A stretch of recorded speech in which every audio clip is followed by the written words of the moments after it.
할렐루야. 사랑하는 성도 여러분, 지난 한 주 동안 평안하셨습니까? 이제 우리 저와 함께 하나님께 기도함으로 찬송가로 부르는 한국교회사 제10강 강의를 시작하겠습니다. 기도하겠습니다. 사랑의 주 하나님, 감사합니다. 저희들을 주님 자녀 삼아 주시고 이렇게 귀한 은혜를 주셔서 청교도 신학 특강으로 다 함께 모여 공부할 수 있도록 인도하여 주신 것 감사합니다. 주님, 이번 새롭게 시작되는 한 주간도 우리 주님의 동행하심과 하나님 호위하심을 우리 몸으로 직접 느끼는 귀하고 복된 시간들이 될 수 있도록 주께서 인도하여 주시옵소서. 더구나 지금 저희들은 3.1절 국민대회를 앞두고 있습니다. 주님, 저희 믿는 자들이 먼저 성령 충만하게 하여 주시고 우리 속에 내주하시는 성령님께 복종함으로 언제나 성령 충만하여 성령의 권능으로 주께서 우리들에게 맡기신 이 모든 일을 감당해 나갈 수 있도록 인도하여 주시옵소서. 저희들 언제나 온유하고 겸손하신 우리 주님을 닮아서 주님 앞에 온유하고 겸손한 자세로 행할 수 있도록 주께서 인도하여 주시고, 저희들이 무슨 일을 하든지 가장 먼저 우리 주님의 나라와 주님의 의를 구하는 저희 복된 성도들이 될 수 있도록 주께서 인도하여 주시옵소서. 처음 시작하는 시간이 오니 마치는 시간까지 우리 주의 성령께서 함께 하심을 믿사옵고 감사하며 예수 그리스도의 이름으로 기도하옵나이다. 아멘. 네, 우리 사도신경으로 신앙 고백하겠습니다. 전능하사 천지를 만드신 하나님 아버지를 내가 믿사오며 그 외아들 우리 주 예수 그리스도를 믿사오니 이는 성령으로 잉태하사 동정녀 마리아에게 나시고 본디오 빌라도에게 고난을 받으사 십자가에 못 박혀 죽으시고 장사한 지 사흘 만에 죽은 자 가운데서 다시 살아나시며 하늘에 오르사 전능하신 하나님 우편에 앉아 계시다가 죄로서 산 자와 죽은 자를 심판하러 오시리라. 성령을 믿사오며 거룩한 공예와 성도가 서로 교통하는 것과 죄를 사하여 주시는 것과 몸이 다시 사는 것과 영원히 사는 것을 믿사옵나이다. 아멘. 우리 이사야 53장 1절에서 8절 말씀 함께 봉독합니다.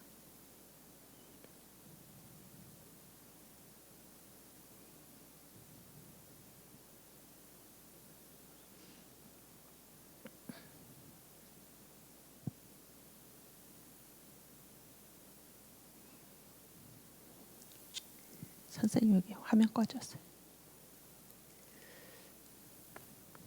네, 여러분들 청교도 신학원 채널 잘 찾아오셨나요? 예, 처음이라서 그래도 지금 많은 분들이 찾아서 잘 오신 것 같습니다. 네.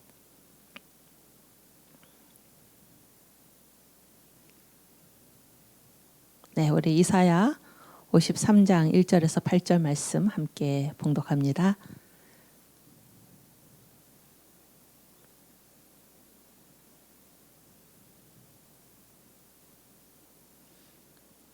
우리의 전한 것을 누가 믿었느뇨? 여호와의 팔이 네게 나타났느뇨? 그는 주 앞에서 자라나기를 연한 순 같고 마른 땅에서 나온 줄기 같아서 고운 모양도 없고 풍채도 없은즉 우리의 보기에 흠모할 만한 아름다운 것이 없도다.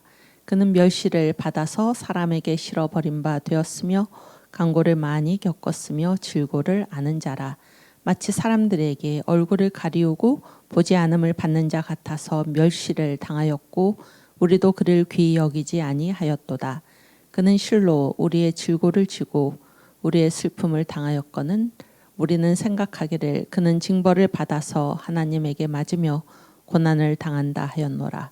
그가 찔림은 우리의 허물을 인함이요 그가 상함은 우리의 죄악을 인함이라.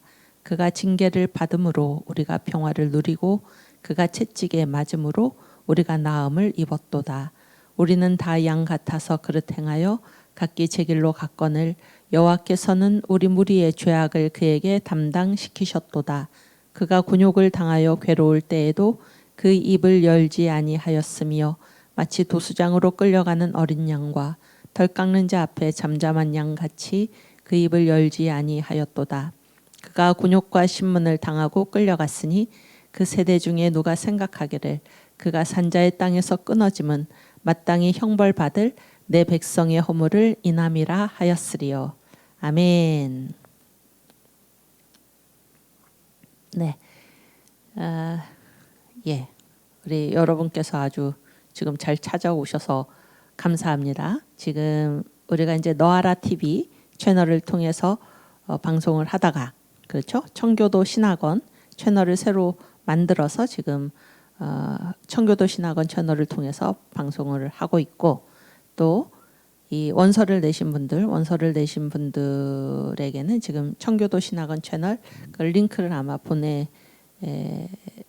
드렸지요. 그래서 여러분 그 링크를 누르셔서 들어오시고, 또 이제 기존에 있는 청교도 신학원 홈페이지로 접속하시면은, 그렇죠? 거기에서 이제 그 실시간 방송을 들으실 수 있죠. 그래서 신학원 홈페이지에서 들으시면은 출석 체크가 자동으로 됩니다. 자동으로 됩니다. 그래서 그 신학원 홈페이지에 들어가서 들으시기를 바랍니다. 그러면 출석 체크가 자동으로 되고, 여기 지금 이 여러분들이 실시간 채팅에 청교도 신학원 주소 다시 문자로 보내주세요. 이런 분이 계시네요. 네, 보내주시기 바랍니다. 네.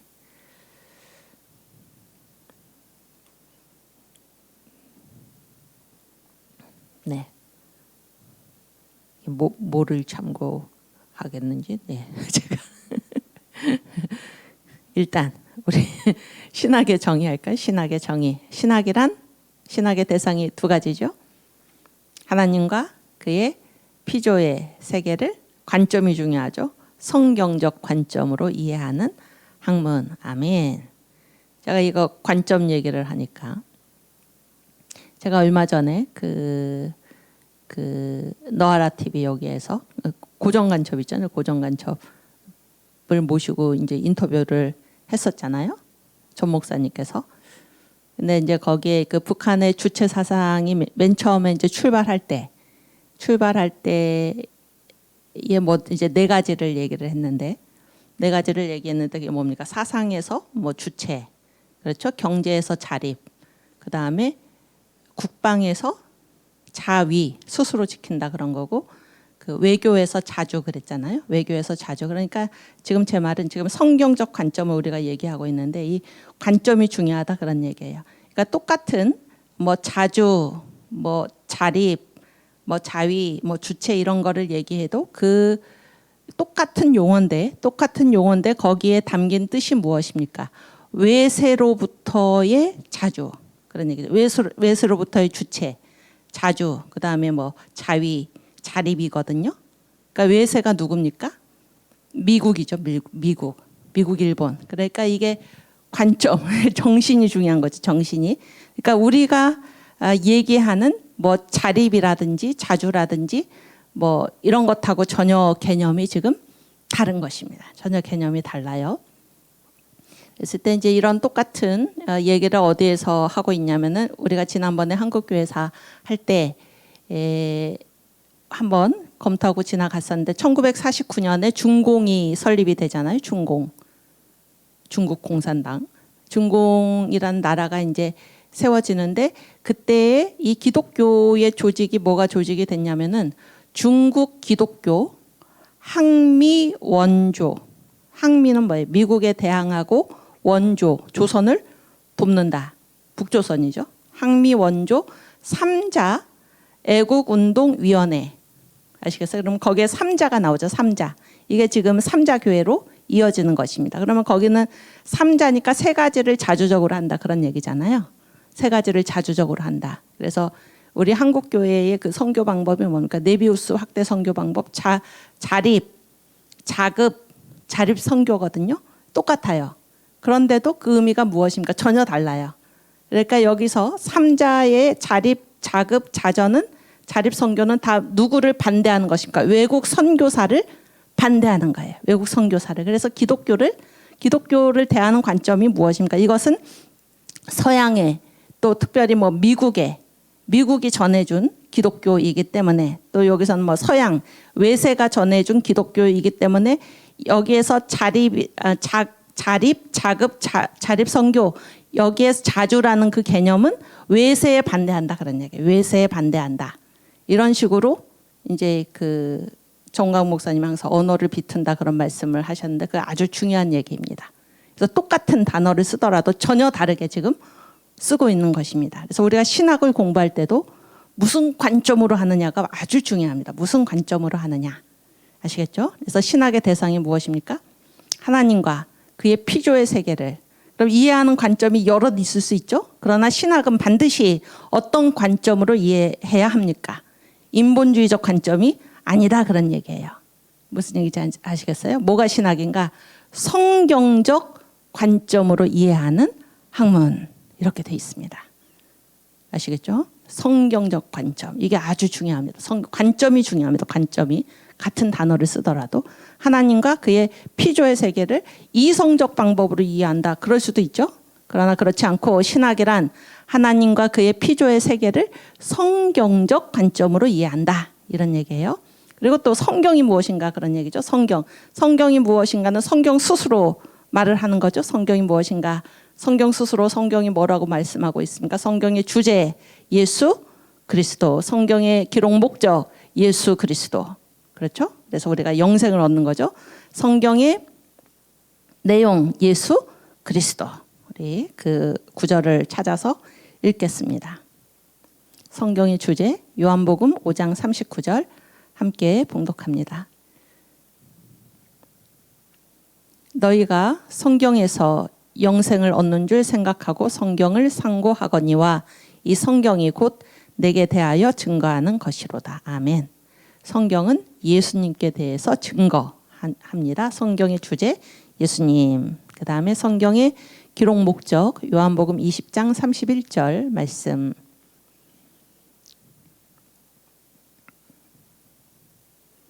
요한복음 20장 31절.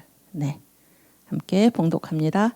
오직 이것을 기록함은 너희로 예수께서 하나님의 아들 그리스도이심을 믿게 하려 함이요 또 너희로 믿고 그 이름을 힘입어 생명을 얻게 하려 함이니라. 아멘. 네, 또 성경의 내용 누가복음 24장 27절 말씀. 누가복음 24장 27절. 네, 함께 봉독합니다. 이에 모세와 및 모든 선지자의 글로 시작하여 모든 성경에 쓴 바 자기에 관한 것을 자세히 설명하시니라. 아멘. 그래서 지금 우리가 공부하고 있는 것이 신학이잖아요. 신학 특강이죠. 신학 특강.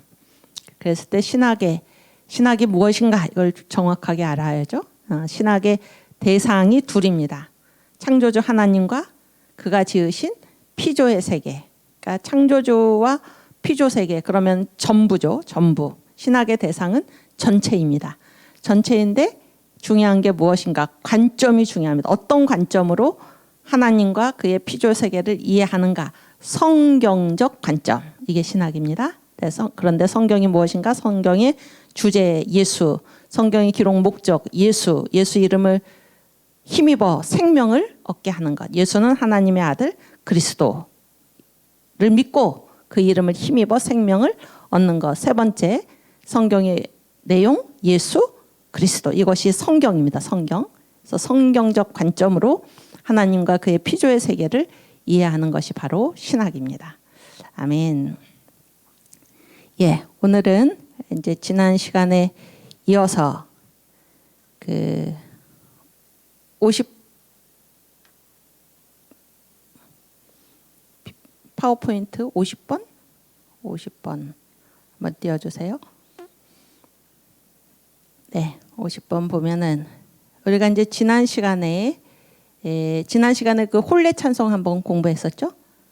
뭐였죠? 성부님께 빕니다. 그래서 이제 그 찬송과 그 다음에 여기에 보시면은 1900년에 찬성시 한국인 형제가 지은 지난밤의 보호하사. 그렇죠? 또 1900년에 찬성시 한국인 형제 천지주간하는 주님. 이것이 이제 1900년도에 한국인 형제가 지은 찬송가가 세 곡인데 그런 얘기를 했죠. 세 곡인데 이 세 곡이 찬성시가 이제 1900년에는 3판이고 1898년에가 2판이라고 그랬죠. 그러니까 2판에 이 한국인 형제가 지은 세 가지 곡, 성부님께 빕니다, 지난밤에 보호하사, 천지주관하는 주님, 이것이 합쳐져서 3판으로 나왔다, 그런 얘기를 했었죠. 그래서 그중에 첫 번째 곡 성부님께 빕니다는 우리가 지난 시간에 했었고, 오늘은 그 나머지 두 곡, 지난밤에 보호하사하고 천지주관하는 주님을 공부하고, 또 이제 선교사 프레드릭 밀러 선교사가 지은 공중나는 새를 보라를 함께 공부하겠습니다. 네, 저희 보여주세요. 이 프레드릭 밀러는 우리가 이제 지난번에 한번 공부를 했었는데, 친애하니 주구니, 친애하니 주구니. 그러니까 이 친애하니 주구니는 우리나라 최초의 무엇입니까? 장례 찬송입니다. 그렇지 않습니까? 장례 찬송. 그러니까 이 예식 있잖아요, 예식. 그러니까 어떤 분이 이제 그런 말을 했는데, 이 예식 있잖아요, 예식. 기독교에서 이제 이 장례 예배드리죠. 혼례 때도 어떻습니까? 예배드리죠. 예배를 드립니다. 그래서 이 예배, 예식, 이 의식이 어떤 역할을 감당을 하나. 그러니까 사람의 이렇게 생애의 전환이 있죠. 생애, 뭐 혼인 굉장히 큰 일 아닙니까? 또 죽음 굉장히 큰 일이죠. 그랬을 때 이 예배를 드림으로 해서 그 가장 인간에게 있어서, 인간의 인생에 있어서 가장 중요한 그때의 예배를 드리면서, 그래서 그때의 어떤 충격, 혼례도 이제 그 지금까지 전혀 다른 삶을 살아온 남자와 여자가 하나로 만나서, 그렇죠? 그러니까 전혀 다른 둘이 하나로 만났기 때문에 거기에서 어떤 충격이 긍정적이든 부정적이든 있을 수가 있잖아요. 그런데 그러한 예식을 누구 앞에서 올리는 것입니까? 하나님 앞에서. 그랬을 때 그런 인간이 삶의 이 생애 전환기에 겪을 수 있는 그런 커다란 충격이라든지 어떤 뭐 갈등이라든지 이런 것들을 아주 부드럽게 지나갈 수 있도록 하는 게 바로 예식입니다. 우리가 만약에 하나님 앞에 예배드리지 않고 그냥 결혼식을, 믿지 않는 사람들처럼 결혼식을 했다고 생각을 해보십시오. 그게 완전히 무슨 문제로 끝나고 맙니까? 인간적인 문제로 끝나고 말지요. 그런데 이 예배를 드릴 때, 하나님 앞에 예배를 드릴 때 우리 삶의 가장 중요한 구비를 우리가 하나님 앞에서, 주님 앞에서의 일로 이거를 지낼 때는 굉장히 부드럽게 생의 마디마디를 지나갈 수 있다, 그런 생각을 하게 됩니다. 저도 장례도 마찬가지, 장례도 얼마나 큰 충격입니까? 그렇지 않습니까? 그런데 우리가 주님 앞에 서 있다. 그래서 주님 앞에 예배드림으로 그 장례에 이런 모든 일을 우리가 그 시간을 겪는다라고 했을 때 우리에게는 어떠한 물론 슬픔이 있을 수 있겠지만은 누가 알고 계십니까? 하나님이 알고 계시고, 그렇죠? 모든 것이 이제 하나님께서 주관하시는 그 역사 안에 있다라고 했을 때 우리가 그런 생의 엄청난 격변이라든지 그런 것들을 아주 부드럽게 지나갈 수 있는 것입니다. 이게 예식의 중요성인데, 기독교가 한국에 들어와서 알려준 것, 우리 생애에서 겪는 무슨 사소한 일뿐 아니라 이런 커다란 엄청난 일도 다 누구 앞에서의 문제인가? 주님 앞에서의 문제이다. 그렇죠? 그래서 이 예식 찬송, 장례, 뭐 혼례 이런 것들을 알려준 것, 하나님 앞에서의 문제다, 이런 것들을 알려준 게 바로 기독교입니다. 그런 의미에서 이 프레드릭 밀러의 친애하니 주구니, 이거는 우리나라 최초의 장례 찬송입니다. 그렇죠? 1898년에, 그리고 1900년에 지난번에 우리가 공부했던 성부님께 빕니다, 우리나라 최초의 혼례 찬송. 그러니까 이 예식, 생의 중요한 문제를 우리가 하나님 앞에서 예배함으로 그 시기를 겪어나갈 수 있다, 이런 게 놀라운 축복이 아닐 수 없습니다. 그렇지 않습니까? 여기 반주하시는 선생님, 제가 알기로는 어린 아기가 지금 있는데, 이 아기가 이렇게 태어났잖아요. 아기가 태어났을 때 어떻게 합니까? 예수 믿는 사람들은 하나님 감사합니다. 그렇죠? 유아 세례가 무엇입니까? 이 아이를 주님, 이 믿음으로, 신앙으로 키우겠습니다. 주님, 이 아이를 평생 주님의 자녀로서, 그렇죠? 생명책에 기록해 주시고 주님의 자녀로 자라나게 해주시고 그런 얘기죠. 그래서 우리가 생애 중요한 고비마다 하나님께 예배를 드리는 것은 우리 삶의 모든 것이 이 중대한 문제마저도 누구의 손길 아래 있다는 것을 인정하는 것입니까? 하나님의 손길 아래 있다는 것을 인정하는 것이고, 그래서 그 사람은 무슨 일을 겪든지 요동이 없습니다. 요동이 없어요. 아멘.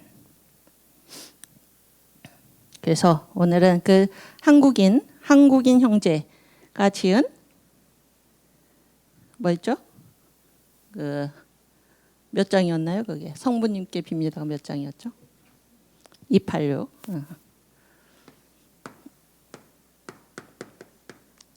성부님께 빕니다. 그 다음에 66은 지난밤에 보호하사. 그 다음에 천지주간하는 주님.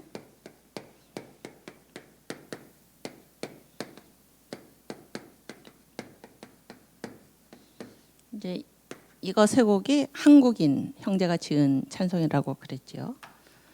오케이, 우리 일단 66장 지난밤에 보호하사 가사를 한번 읽겠습니다. 66장.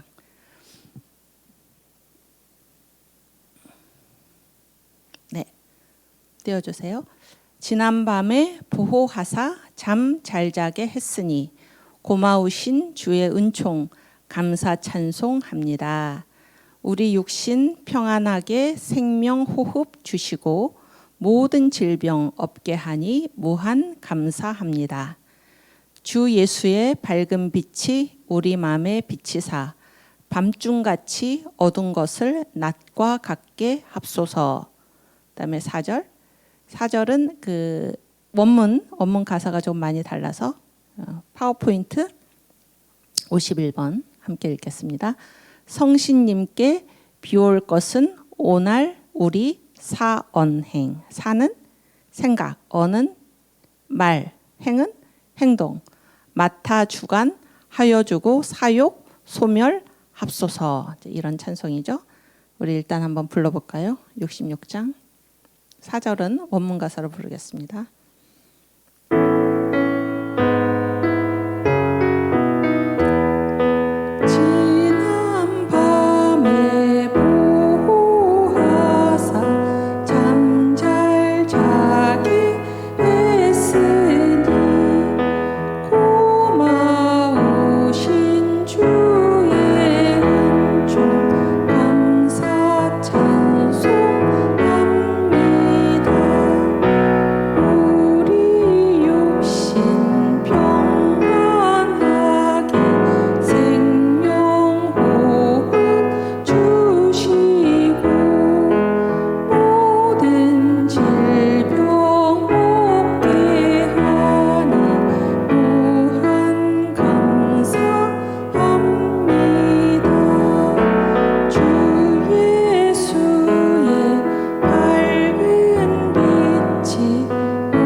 이 지난밤에 보호하사, 이게 이제 전체 4절로 되어 있는데요.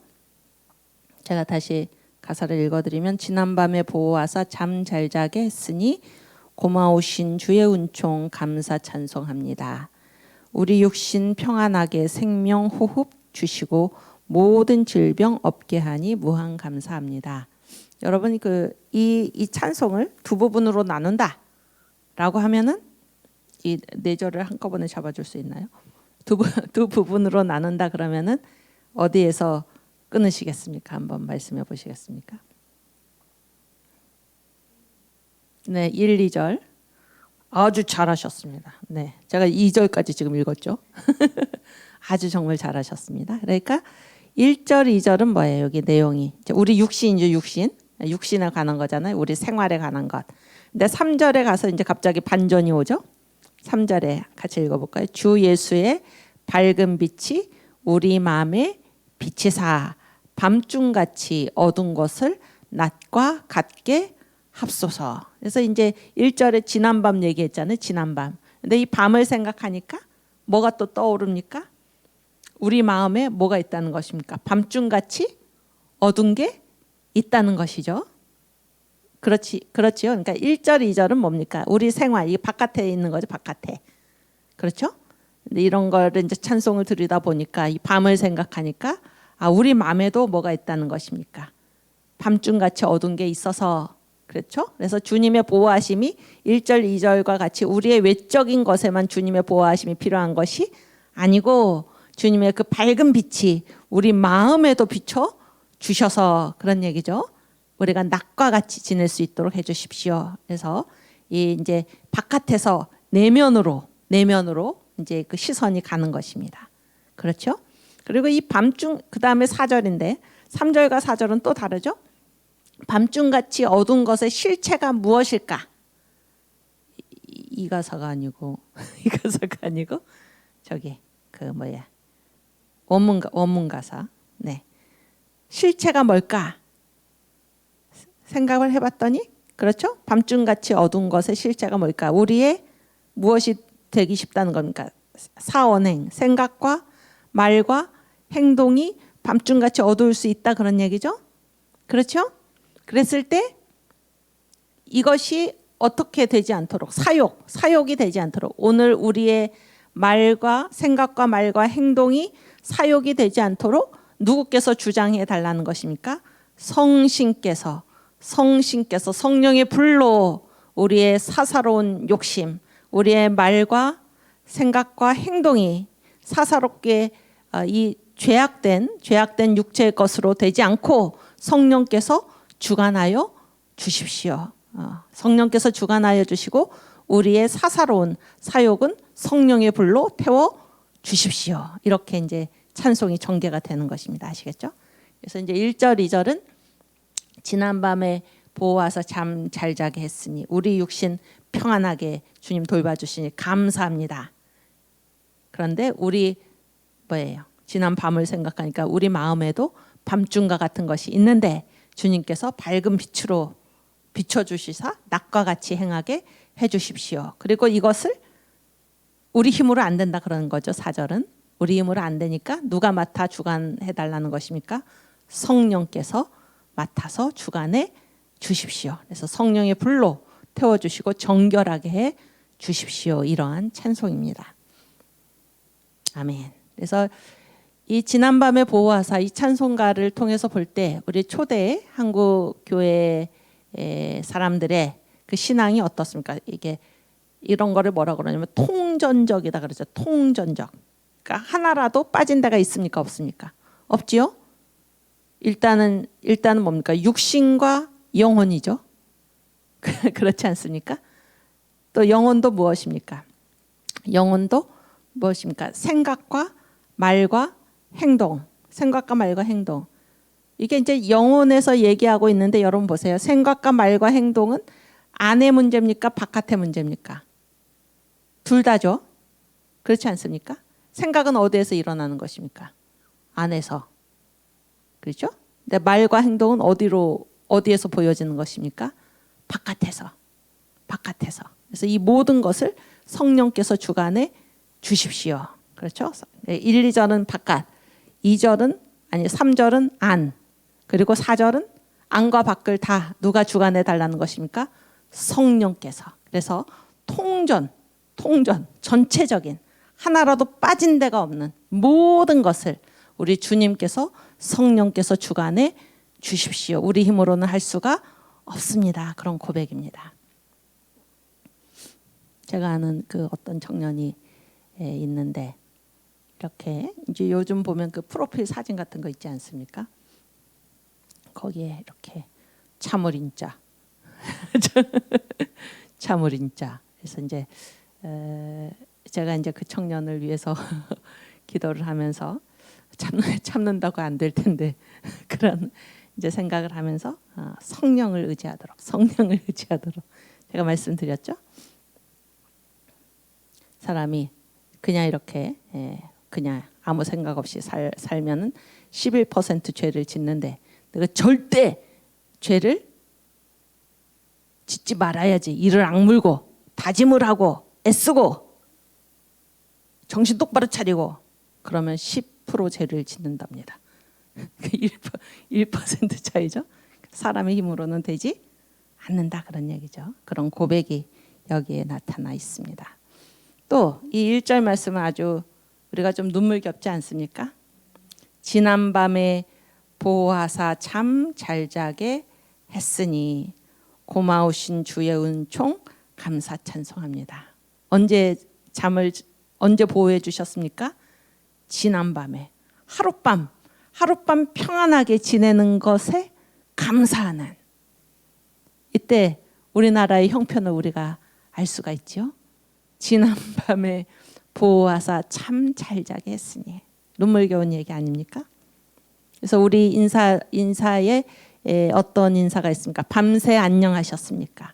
밤새 하룻밤 지나는 것, 밤새 안녕하냐라는 것을 물을 정도로 그런 어려운 형편에 우리나라가 있었다 그런 생각을 하게 됩니다. 이때 그렇죠?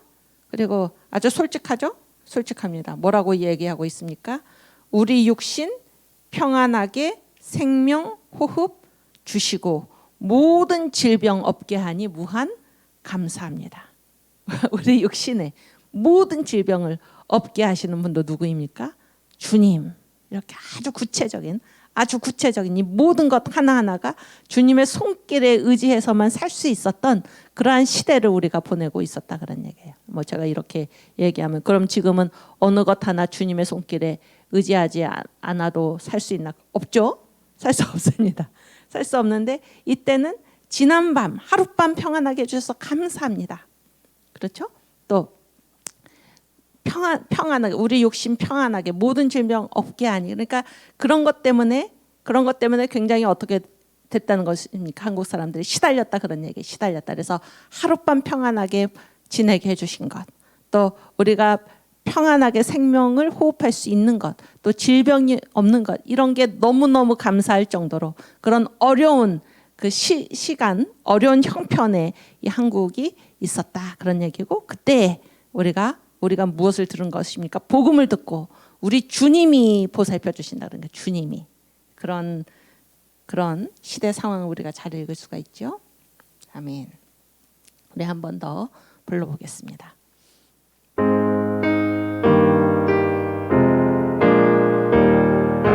지난 밤에 보호하사 잠 잘 자게 했으니 고마우신 주의 은총 감사 찬송합니다.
이제 이 찬송가로 부르는 한국교회사를 공부하는 저와 여러분도 아침에 일어나서 우리 찬송으로 하나님께 영광 돌릴 수 있기를 바랍니다.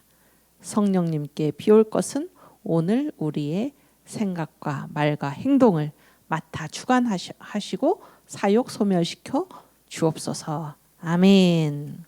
할렐루야. 이제 244장 같이 보겠습니다. 244장.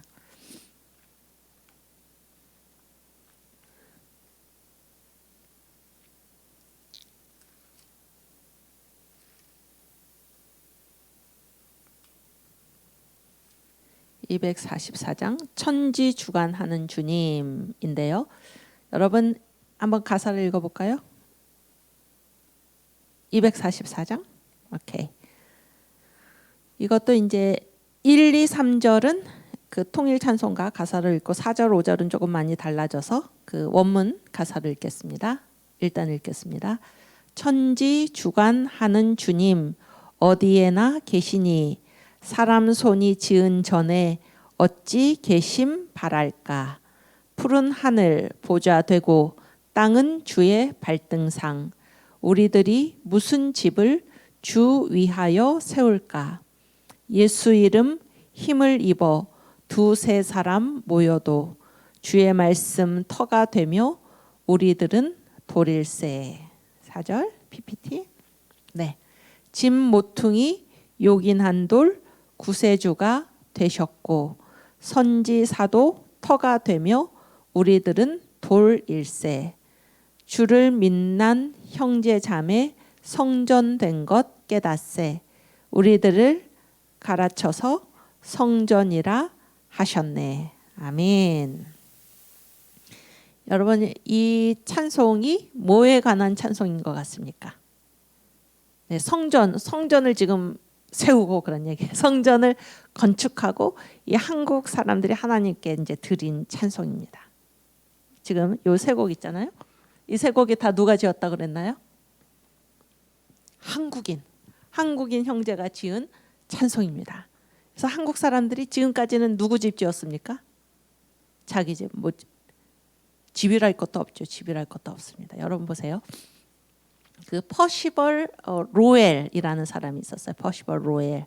이제 이분은 그 미국의 이제 천문학자예요. 천문학자인데 이분이 이제 이제 조선에서 그러니까 한미 수호 통상 조약을 맺었잖아요.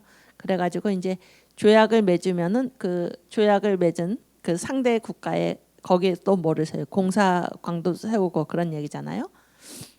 그리고 이제 또 가서 뭐 이렇게 친선 대사로 가는 거죠. 그랬을 때 이 친선 대사를 이제 잘 이렇게 인도에서 안내한 분이 이 퍼시벌 로웰입니다. 그래서 이제 고종이 그게 너무나 고마워가지고 이 로웰이라는 이분을 한국의 이제 국빈 나라의 손님으로 초대를 했어요. 초대를 해서 이분이 이제 한국을 다녀가시고 그때 이제 기행문을 썼어요. 기행문을 썼는데 그 책의 제목이 뭔가 하면 고요한 아침의 나라입니다. 고요한 아침의 나라.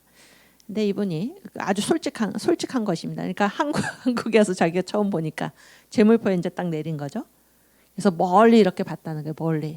멀리 보니까는 이 지평선하고 집하고 구분이 없다는 것입니다. 그게 그때 우리의 모습이었죠. 그때 우리의 모습. 그래서 그게 땅인지 집인지 구분이 되지 않는. 그리고 뭐 상수도 하수도 이런 개념이 없었지요. 그런 개념이 없었습니다. 그런 이게 진흙더미를 쌓아 올린 그런 집에 살던 한국 사람들입니다. 그게 보통 사람들의 모습이죠. 보통 사람들의 모습이에요.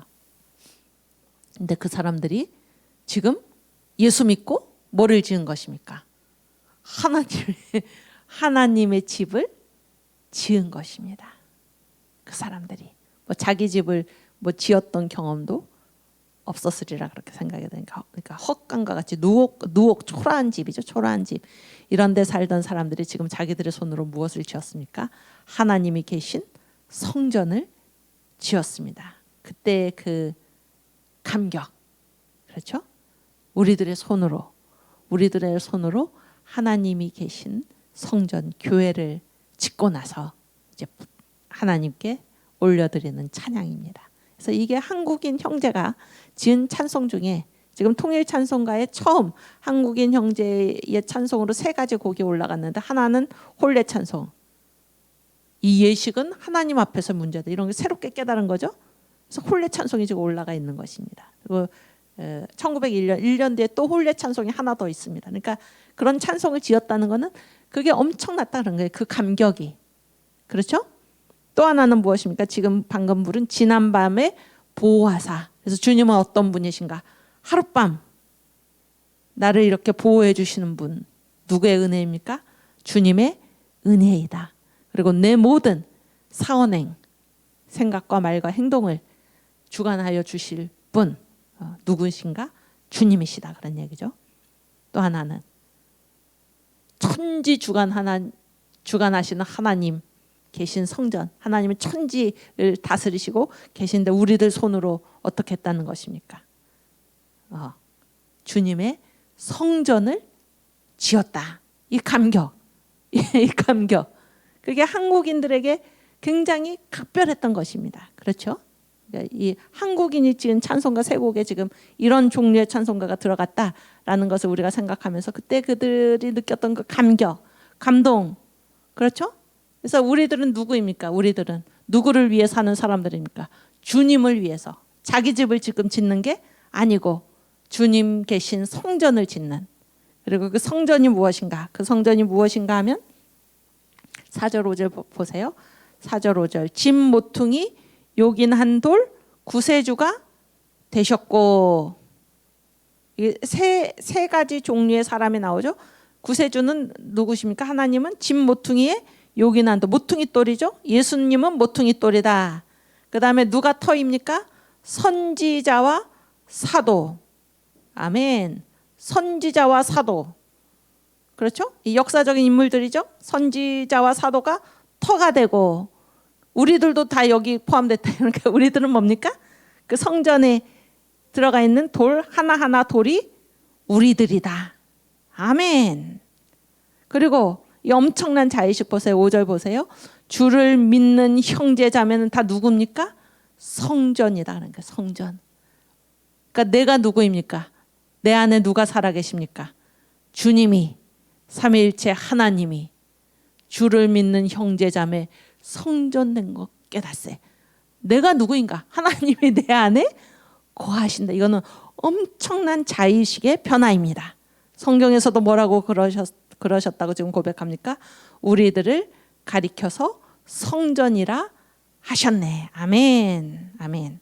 여기 다시 1절, 2절, 3절 보여주세요. 1절, 2절, 3절. 네.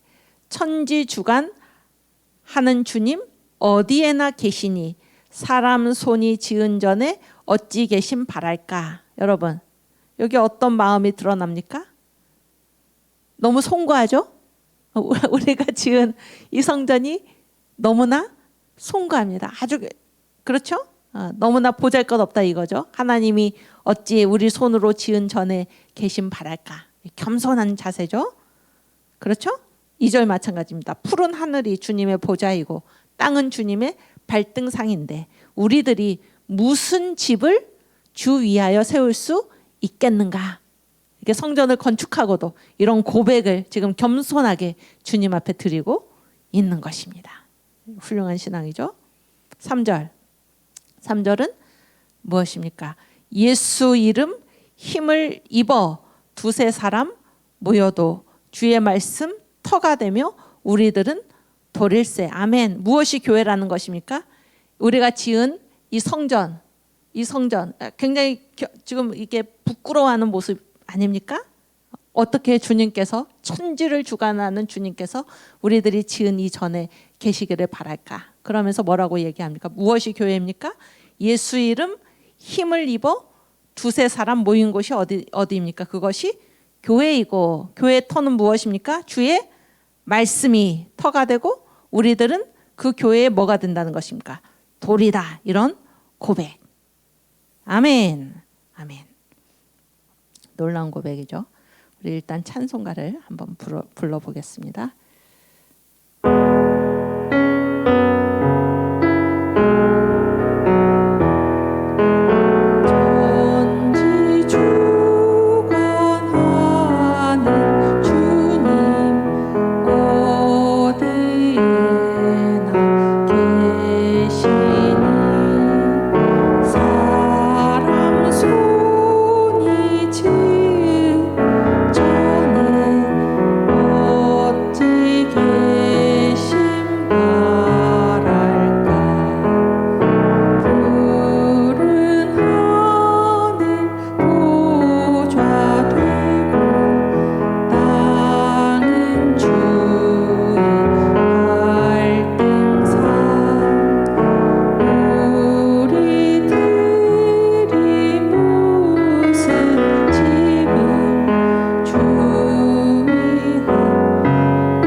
봐주세요.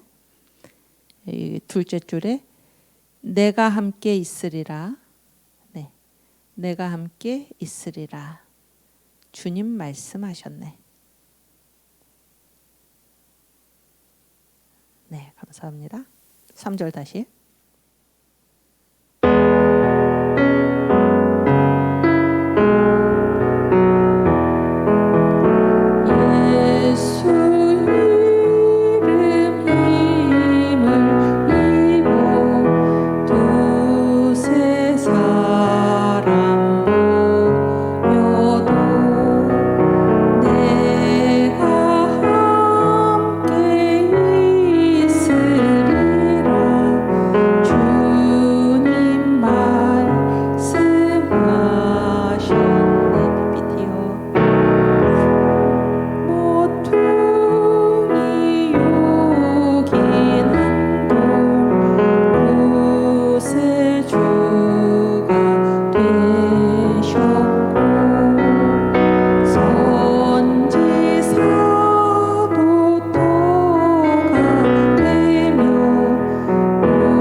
굉장히 겸손하지 않습니까?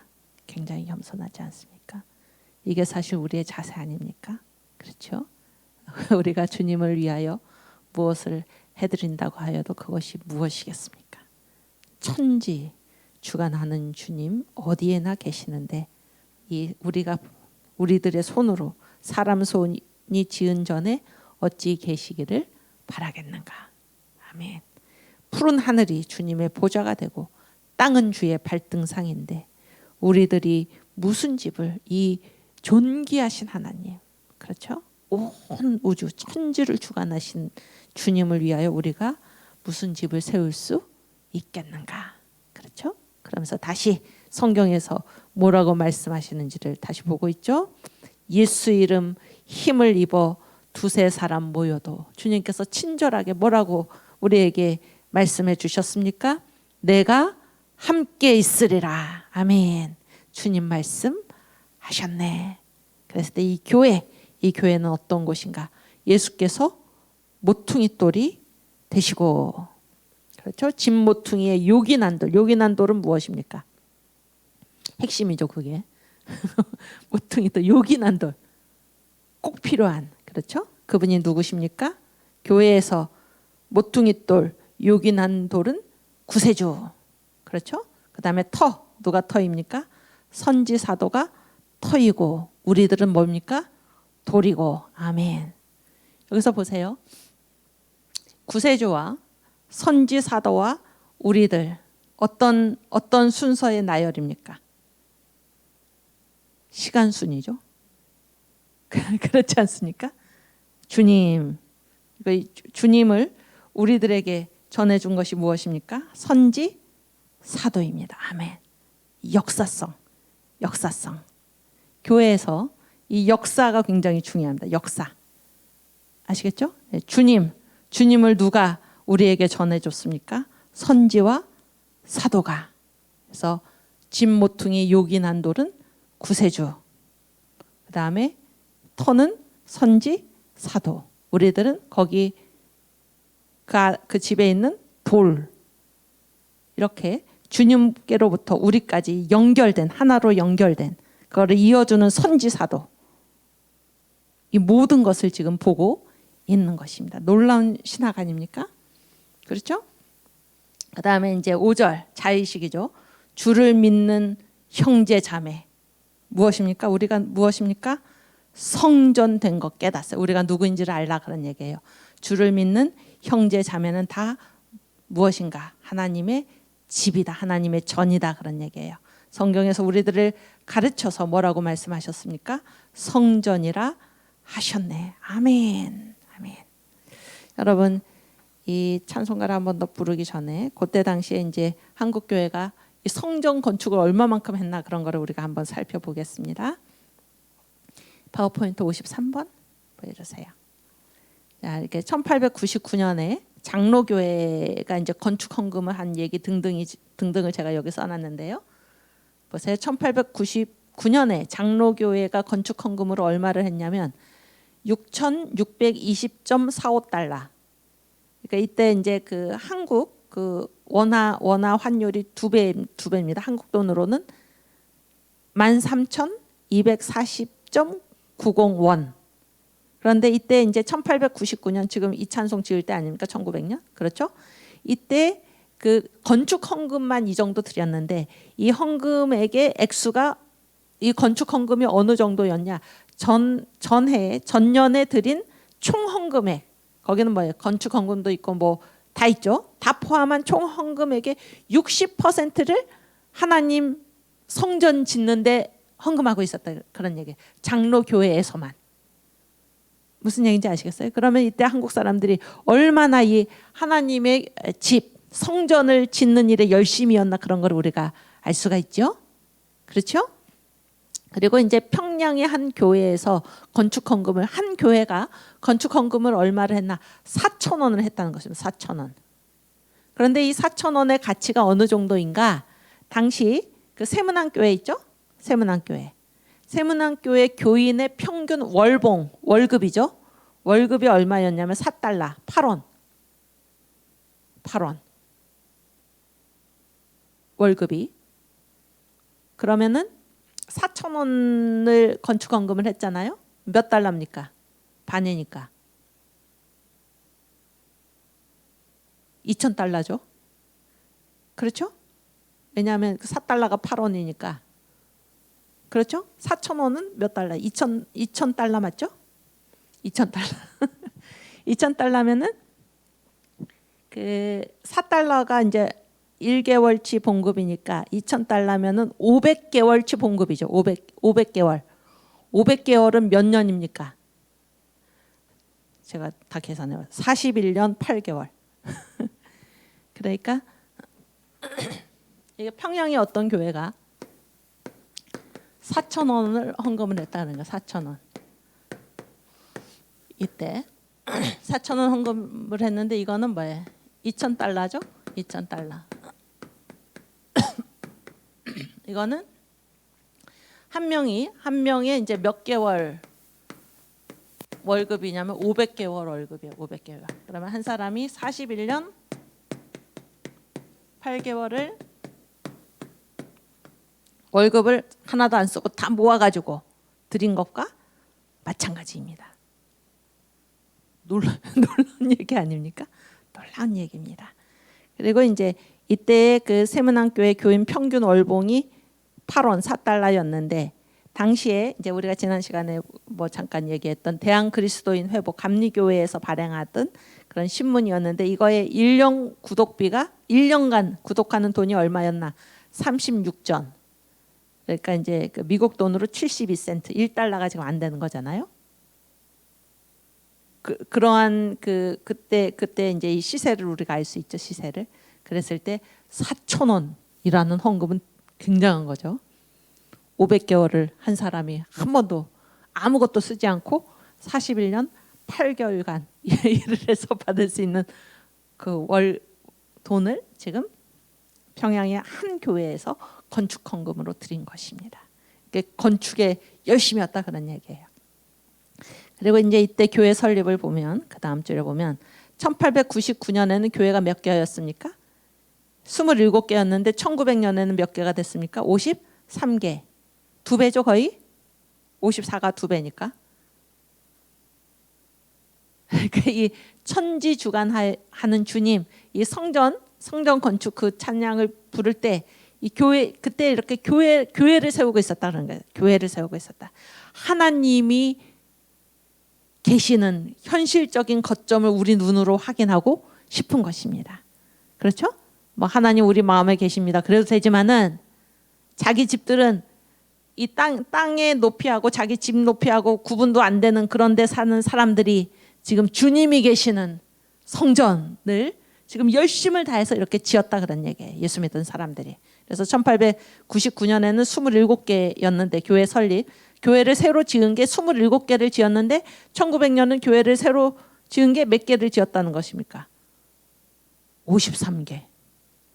놀라운 얘기 아닙니까? 또 교인이 급성장을 했어요. 그래서 1900년에 장로교회를 봤을 때 1899년에 비해서 40%가 교인이 늘어난 것입니다. 예를 들어서 1899년에 100명이었다면은 1900년에는 몇 명이 된 거예요? 140명이 된 거죠. 그렇죠? 또 황해도 장현, 이 장현에 있는 게 솔레교회죠. 솔레교회.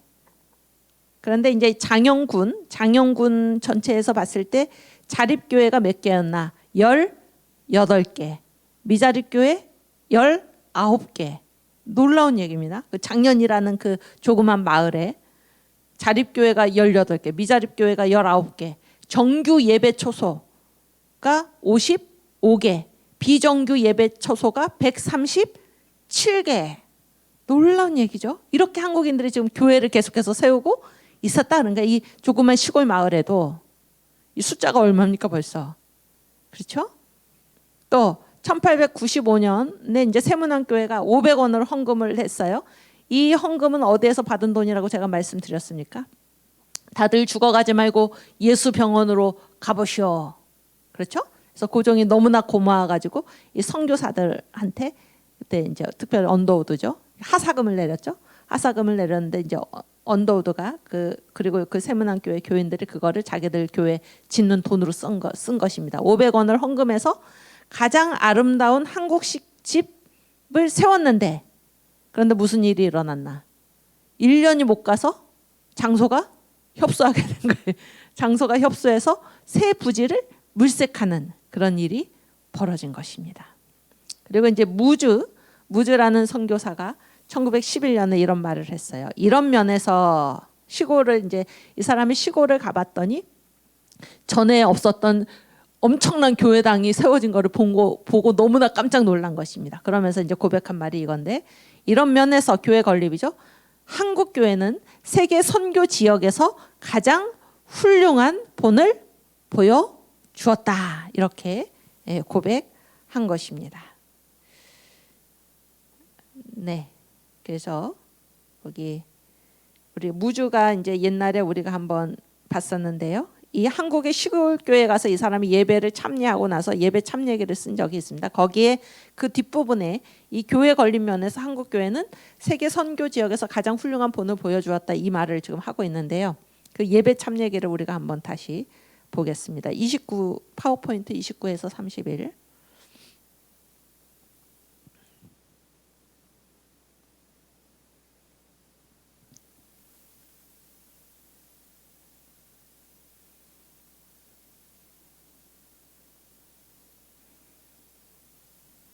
파워포인트 29에서 31.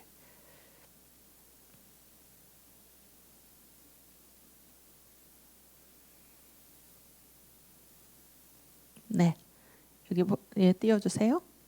여기 보면 무즈라는 선교사인데 이제 한국 시골 생활이죠. 시골 생활. 그러니까 예배 드리고 나서 이제 그 인상을 쓴 것입니다. 이거를 우리가 같이 읽겠습니다. 그렇습니다. 한국 교인들은 찬송 부르기를 그렇게 즐겨합니다. 하지만 말입니다. 그런 찬송은 여러분들이 아직까지 들어보지를 못하였을 것이고 또 한국의 예배당이 아니고서는 장차 어디 가도 들어보지를 못할 것입니다. 그들은 찬송가 책 안에 있는 모든 찬송을 다 부를 수가 있습니다. 그러나 이 찬송들을 모두 다 한 곡조로 부릅니다. 우리랑 똑같죠? 우리 다 동해물과 백두산 이렇게 부르죠. 여러분들은 이런 말을 듣고는 이들의 찬송 소리가 졸이 벗어난 것이라고 당장 생각할는지 모릅니다. 그러나 이 노래들이야말로 하나님께서 듣고 싶어 하실 그런 진실한 찬송이라고 저는 굳게 믿습니다. 이것이야말로 주님께 상달될 수 있는 환성에 넘친 음악이 아니겠습니까? 찬송이 끝나면 교인들은 예배 인도자의 말을 따라서 머리를 깊이 숙이고 기도를 합니다. 이 부복은 마루 위에 놓은 손에 머리가 닿을 때까지 구부리는 것입니다. 여러분도 젊으셨을 때 이런 기도 많이 하셨죠? 네. 이런 모습으로 기도를 하고는 주기도문으로 기도를 마칩니다. 그리고 나서 다시 찬송가를 정성과 힘을 다 기울여 소리 높이 부르고 헌금을 드립니다. 그 다음 끝났나요? 끝났으니까 이게 다음 네. 설교자가 성경 본문을 말하고는 모든 교인들이 다 성경을 각자 꺼내서 그 본문 있는 곳을 찾을 때까지 기다립니다. 성경 말씀을 귀와 눈으로 함께 읽는 것입니다. 그리고는 설교인데 그 시간은 대개 3시간 내지 4시간 걸립니다. 우리 정광훈 목사님께서 한국교회 전통을 따라서 지금 네.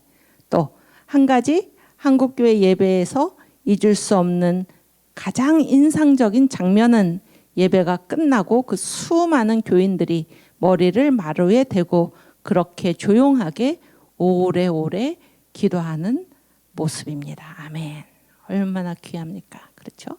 또 저도 이렇게 어렸을 때 생각해 보면 엄마 따라서 이제 뭐 부흥회 이런 데 참석해 보면 그때 뭐 설교 3시간 4시간 하시지 않았습니까? 그리고 이 마룻바닥이죠. 그때는 다 엎드려서 머리 들고 기도하고 그랬던 생각이 나죠. 또 얼마나 정성스럽게 예배를 드립니까?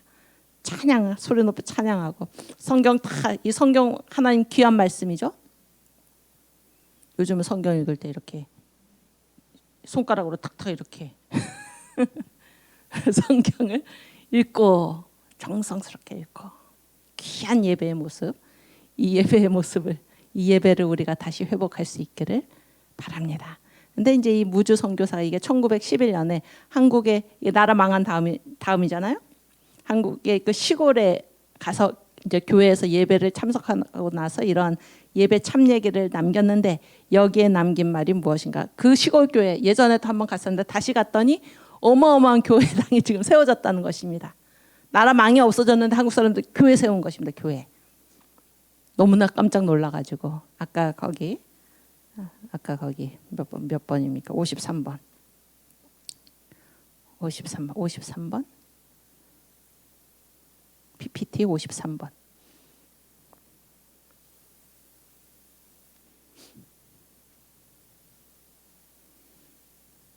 네, 가장 밑에 보세요.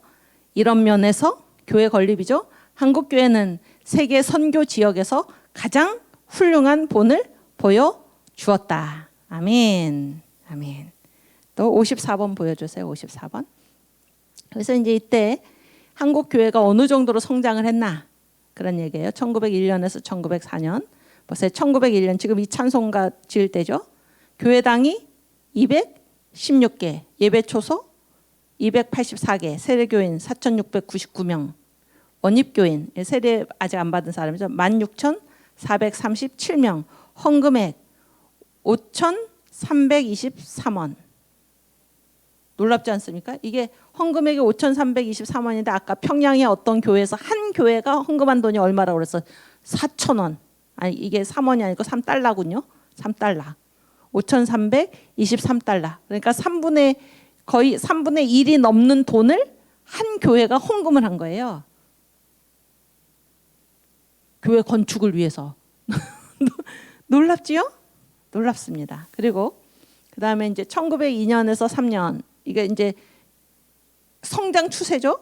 전년에 비교해서 보세요. 그러니까 252, 예배초소 329, 세례교인 6,395, 원유교인 21,664, 헌금에 7,475달러. 놀랍지요? 그 다음에는 더 늘어났어. 267. 그렇죠? 353, 7916, 23356. 이게 쭉 이렇게 이 세로줄로 보시면은 굉장히 지금 성장하는 게 보이죠? 그래서 을사보호조약 맺어지던 1904년에서 5년까지 교회당 321개, 예배초소 470개, 세례교인 9,761명, 1901년에 비해서 배가 넘는 숫자죠. 원립교인 거의 배죠. 3만 136명, 헌금액 13,528달러, 3배 가까이. 교회당은 뭐 150% 정도 증가가 됐고, 그렇지 않습니까? 예배 초소 마찬가지고. 놀라운 성장. 그런데 이렇게 교회가 성장했는데 그 성장이 이게 눈에 뜨이도록 보이는 성장 지표 중에 하나가 뭔가 하면 교회를 세운 거예요. 도처에 교회를. 여러분 그 감격을 우리가 알 수 있겠습니까? 일본 사람들이 한국에 와서 놀라는 것 중에 하나가 무엇입니까? 교회. 한국의 김포공항으로 들어올 때 십자가, 빨간 십자가. 일본 사람들이 얼마나 놀랐는지 모른다고 그럽니다. 교회를 세운 게 교회. 하나님이 여기 계시다. 하나님이 계시는 현실적인 거점 우리 눈에 보이도록 교회를 세우는 이런 놀라운 일. 그때 지어진 찬송가가 바로 천지주관하는 주님이란 겁니다. 또 55번 보여주세요. PPT. 그 다음 여기 보세요. 지난번에 우리가 여러 번 봤죠. 이게 이제 황해도 장현, 아까 그 장현의 교회가 어느 정도로 많았나 아까 우리가 얘기했었죠. 이 황해도 장현의 솔레교회인데 이게 연도가 이 교회 건물이 지어진 연도가 1886년입니다. 그러니까 선교사가 들어오기도 전에 자기들끼리 교회를 세웠고 교회를 지은 게 1886년이에요. 이게 이제 한국인 자신의 손으로 건립한 최초의 한국 교회당입니다. 아시겠죠? 그리고 그 깃발 그 다음 사진. 그 깃발에 뭐를 매달았습니까? 높이 십자기, 때때로는 태극기. 이렇게 이게 우리의 모습인데 지금 제가 무슨 얘기를 하려고 그러냐면 57번 보여주세요. 57번. 이제 언더우드가 와서 우리를 도우라 이런 선교 보고서를 썼어요. 이게 이제 책자로 나왔는데 영어는 The Call of Korea입니다. 한국이 부른다. 미국 사람들한테 가가지고 이 선교 보고서를 이제 책으로 내면서 한국이 우리를 부르니까 빨리빨리 한국으로 가서 복음을 전하자 이런 얘기입니다. The Call of Korea. 근데 거기에 이제 언더우드가 쓴 글의 첫 번째 교회 건축이라는 소제목이 있어요. 거기에 나온 내용인데 이게 무슨 말이냐면 이제 언더우드가 1885년에 들어왔잖아요. 저를 보여주십시오. 1885년에 들어왔는데 1886년이 끝나갈 무렵에 이제 이 서상륜 아시죠? 제가 말씀드렸죠? 이 솔레교회 세운 사람. 1882년에 누가복음을 가장 먼저 번역해가지고 만주에서 그렇죠? 그리고 이제 이 그 누가복음을 또 뿌리고 다닌 그 사람이 이제 1884년에 솔레에 가서 정착해서 거기에 교회를 세우고 교회를 무슨 교회 건축이 아니라 교회를 이제 세웠다 그런 얘기예요. 교회를 세우고 그 마을에 58세대인데 50세대가 예수를 믿는 놀라운 얘기 아닙니까? 그 옛날에 그러니까 언더우드가 선교사가 들어오기도 전에 한국인이 자기들 손으로 교회를 세운 거예요. 선교사가 와서 교회를 세운 게 아닙니다. 성경 번역도 82년 3년 전에 미리 하고 그래서 언더우드가 일본에서 이수정이 번역한 1883년에 번역한 마가복음 한글 성경을 쪽복음을 품에 끼고 들어오면서 너무 감동을 해가지고 내가 지금 한국에 선교하러 가는데 한글로 벌써 성경이 번역되어 있다니 이러면서 감동에 차서 들어왔는데 서상윤이가 한 해 전에 성경을 번역해가지고 누가복음을 또 그거를 또 전국에 뿌리고 다니는 그거를 보면서 언더우드가 얼마나 놀랐는지 모릅니다. 한국 초준 선택받은 이 나라. 아멘. 주님 오실 길을 예비할 나라, 우리나라입니다.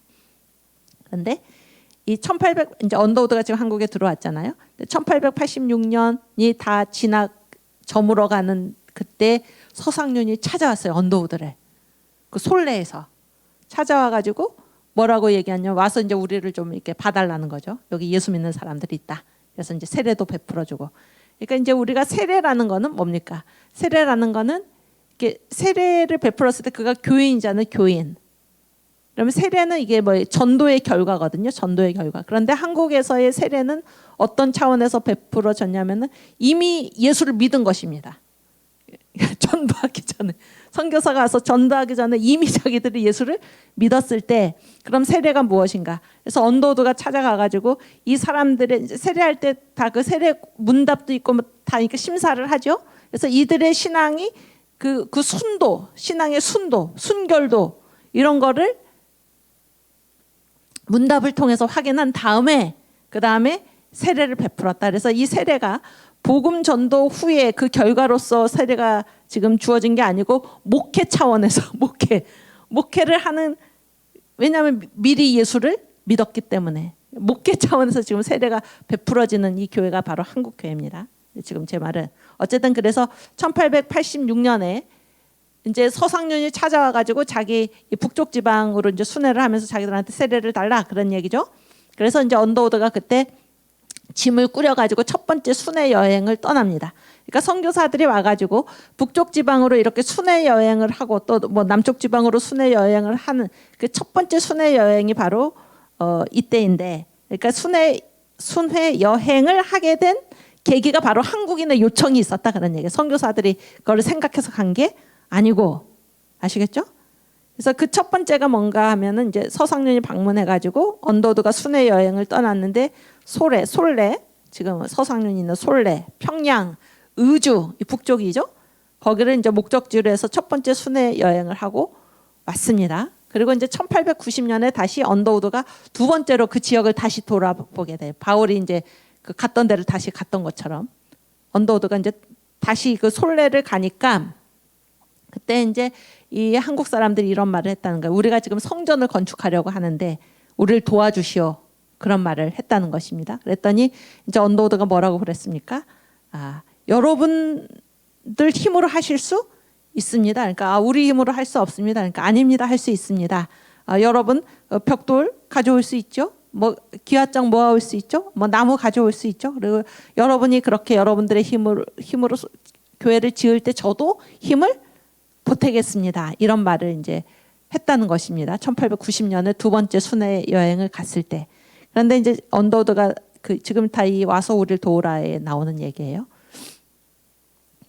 그래서 그 다음 그때 이제 그 들려오는 소식에 의하면 이들이 이제 성전 건축을 하다가 이제 포기를 했다는 것입니다. 그리고 이제 그 다음 말인데요. 한번 같이 읽겠습니다.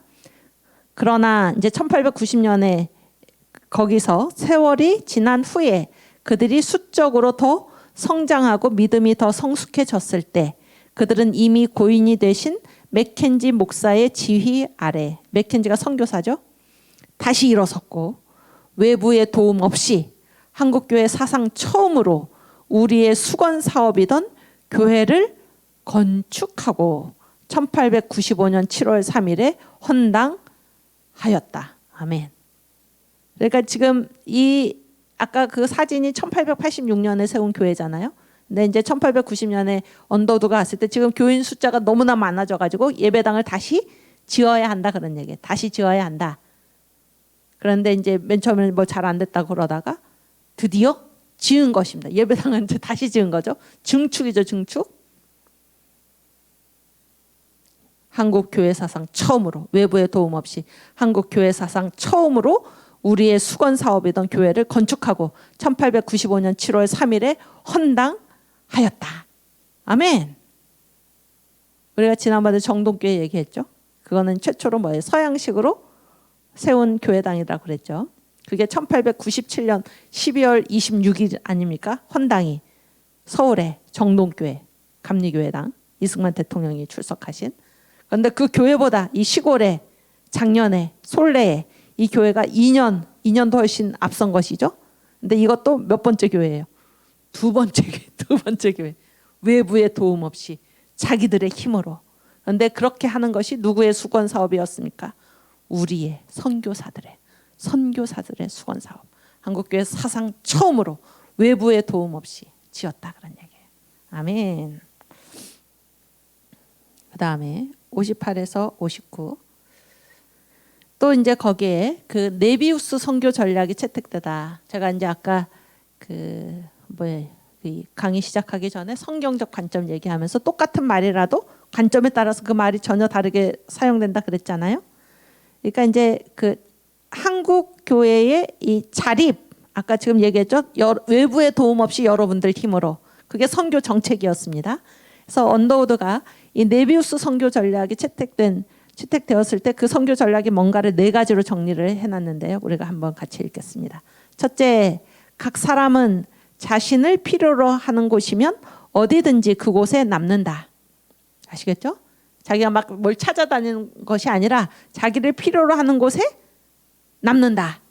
아멘. 그 다음에 각 사람은 그리스도를 위한 개인 사역자가 되어야 한다. 그리고 이웃들에게 그리스도를 드러내야 하며 자신의 생계는 누가?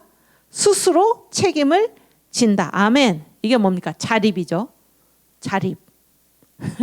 첫 번째 뭡니까? 자립. 아시겠죠? 둘째, 교회 발전을 위해서는 현지 교회가 책임질 수 있고 동일하게 경영할 수 있는 방법과 도구만을 사용하도록 한다. 이게 무슨 말입니까? 자기가 책임질 수 있는 한도 내에서 한다 그런 얘기죠. 이게 뭡니까? 자기가 쓸 것을 스스로 공급하는 거죠. 자급이죠. 자급. 그러니까 첫 번째는 뭡니까? 자립교회입니다. 자립교회. 스스로 서고. 왜냐하면 뭐 생계는 스스로 책임을 진다. 그렇죠? 어디에서 자기를 필요로 하는 곳에 남아서 거기서 전도를 하는데 스스로 힘으로 서서 한다 그런 얘기예요. 두 번째는 교회 발전. 교회 발전은 어떻게 발전이 되나? 스스로 공급할 수 있는 한도. 그래서 자급교회입니다. 자급교회. 현지 교회가 책임질 수 있고 동일하게 책임지고 경영할 수 있는 방법과 도구만을 사용하도록 한다. 자급이죠. 자급교회. 그 다음에 셋째, 교회 스스로가 충분한 인력과 수단을 공급할 수 있는 단계가 되면 이게 무슨 말이에요? 자급교회죠. 아까 두 번째. 자급교회가 되면 어떻게 해야 됩니까? 이제 훌륭한 자질을 가진 사람들을 선별해서 인근 지역을 중심으로 복음 전파 사역을 감당하도록 한다. 그래서 스스로 교회가 서고 자립교회가 되고 자급교회, 자기 쓸 것을 스스로 공급하는 교회가 됐을 때 만족하고 가만히 있으면 안 되고 이제 어떻게 합니까? 전도자들을 뽑아가지고 인근 지역을 중심으로 복음 전파 사역을 감당하도록 한다. 이게 뭡니까? 자립선교입니다. 자립선교. 스스로 서고 스스로 공급하고 그렇게 되면 그 다음에 뭐를 해야 됩니까? 자립선교. 아시겠어요? 자립선교. 아멘. 넷째, 이 교회 건축 얘기입니다. 현지인들에게 자신들의 예배당을 스스로 건축하도록 독려하고 스스로 하게 하라 그런 얘기예요. 스스로 하게. 그 다음에 교회 건물은 한국 고유의 양식을 따르게 하며 그런 얘기죠. 자기들이 스스로 할 수 있는 만큼 하라 그런 얘기죠. 그리고 여기에 정말 마음이 따뜻하지 않습니까? 많은 사람들이 착각하기를 선교사들이 와가지고 한국적인 것들을 다 무조건 배척했다 그렇게 생각하기 쉬운데 전혀 그렇지 않습니다. 특별히 언더우드는 이 한국에 귀한 것이 있다고 본 거예요. 한국에 귀한 것이 있다. 그래서 이 한국 고유의 것을 굉장히 존중을 했습니다. 물론 복음과 무슨 반대가 되는 그런 거를 존중을 한 게 아니고 무슨 얘기인지 아시겠죠? 교회 건물은 한국 고유의 양식을 따르게 하며 건축 방식도 지역 교회가 감당할 수 있는 방식을 택하도록 한다. 이게 뭡니까? 자급이죠. 자급. 스스로 감당할 수 있는 정도로. 또 교회 건물도 한국 고유의 양식을 따르도록 하며. 놀라운 얘기죠. 이게 바로 다시 한번 얘기할까요? 3가지죠. 3가지입니다. 첫 번째 무엇입니까? 자립교회. 두 번째가 무엇입니까? 자급교회입니다. 자급교회. 세 번째가 뭔가요? 자립선교 교회입니다. 자립선교하는 교회. 그래서 이 자립선교를 2글자로 뭐라고 그러냐면 자전이죠. 스스로 전한다 그런 얘기죠. 지금 중국에 3자교회 있잖아요. 똑같은 말씀입니다. 자립, 자급, 자전. 그런데 이런 의미가 아니고 이 선교사들이 잘못됐다 그런 얘기예요. 선교사들이. 무슨 얘기인지 아시겠어요? 선교사들이 잘못됐기 때문에 외세하고는 관계가 없는, 그러니까 선교사들을 무슨 외국의 세력으로 보는 것입니다. 전혀 우리랑 다르죠. 우리랑 다릅니다. 그래서 같은 용어를 쓰더라도 어떤 의미에서 쓰는가를 우리가 눈 똑바로 뜨고 살펴보아야 합니다. 정말이에요. 그렇죠? 우리 이거를 한번 다시 이런 모든 것을 우리가 생각하면서 그때 이제 한국 사람들이 주님의 교회를 이렇게 짓는 것입니다. 하나님께서 이 성전에 계시다. 도처에 그 시골 조그만 마을에 그렇게 많은 교회들을 세우면서 그 감격을 한번 생각해 보세요. 그 감격을. 그리고 이 번듯한 건물은 다 뭡니까? 교회입니다. 교회. 자기들의 집은 땅하고 별반 차이가 없는데도 주님의 교회만큼은. 그리고 그런 교회를 짓고도 우리가 사람들이 지은 이 전에 하나님이 과연 계실까? 너무나 죄송스러워하는 그런 겸손한 신앙의 자세, 이런 것들을 우리가 생각하게 되죠. 우리 찬송가 다시 천지주관하는 주님 한번 부르겠습니다.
여기 지금 굉장히 중요한, 아까도 제가 말씀을 드렸지만은 이제 주님이 모퉁이 돌이고, 모퉁이 요긴한 돌이죠. 모퉁이 돌. 그다음에 선지 사도가 터. 그다음에 우리들이 돌. 이게 하나로 지금 연결되어 있죠. 하나로. 그렇지 않습니까? 그런데 지금 이 통일 찬송가에 보세요. 통일 찬송가에. 통일 찬송가 4절 보여주세요. 네, 여기 띄워주세요. 모퉁이 돌 대신 예수, 요긴한 돌 대신. 여기는 똑같죠? 그런데 선지 사도 터가 되면잖아요. 그런데 여기서는 뭐라고 붙였습니까? 주의 말씀 터가 되면. 이거는 완전히 어감이 다릅니다. 그러니까 선지 사도를 여기서는 뭐라고 봤습니까? 주의 말씀이라고 봤죠. 그런데 지금 선지 사도는 뭐예요? 그러니까 이 모퉁이 돌 예수를 우리들에게 연결해준, 전해준 실질적인 인물입니다. 역사.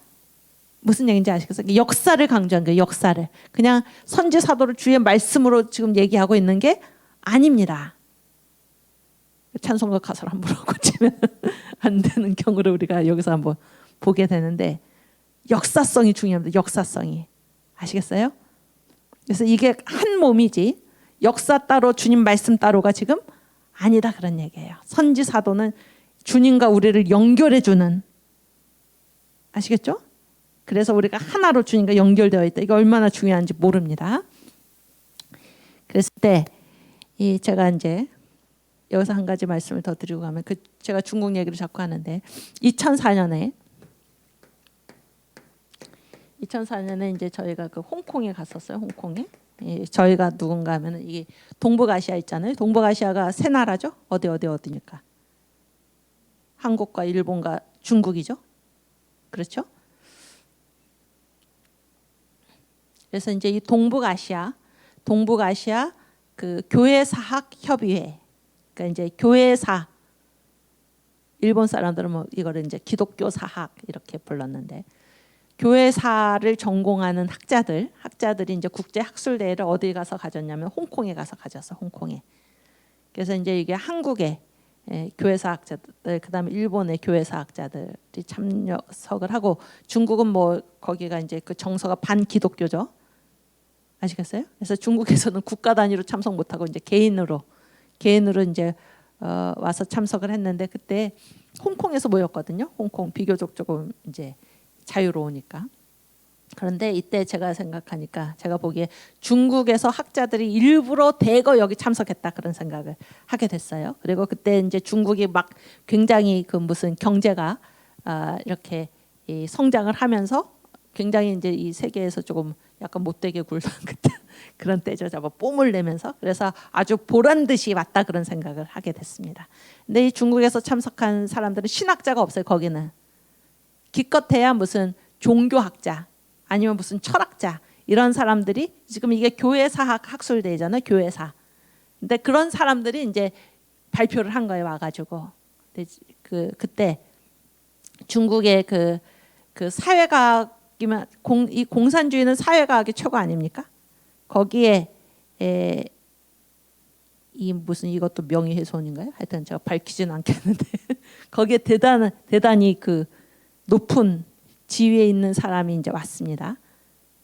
교수가 와서 이제 발표를 하는 건데 지금 중국 인구가 얼마라고 그럽니까? 2004년 그 당시에 뭐 하여튼 공식적으로 뭐 13억 정도? 중국 공산당 서열 23번째가 거기 왔습니다. 그 사람이. 아시겠어요? 중국 공산당 서열 23번째가 왔는데 그 사람이 와서 한 얘기가 이제 골자가 이겁니다. 지금까지는 기독교를 서양이 해왔는데 이제부터는 중국이 하겠다. 그런 얘기를 했어요.